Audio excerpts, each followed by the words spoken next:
Saotran'Andriamanitra isika mbola afaka efampotro ambavaka ary manana antom-bavaka manokana amin'ity fotoana ity.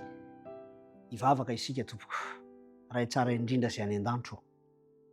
Saotranao izahay satria mbola manana tombony afaka mitondra ireo atom-bavaka eto anatrehanao nefa mangataka fa zao nantoka famelan-keloka izahay, hanananay fatokiana.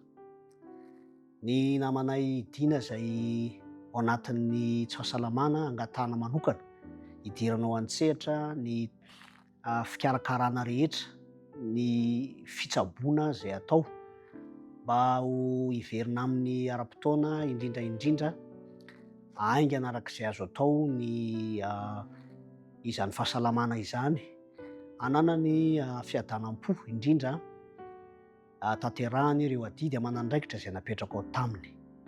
Eo ihany koa tompo ny olana izay miseho amin'ny tokantranony zanany, eny tonga hatramina trosa izany toezatra izany izay entina ambavaka manokana.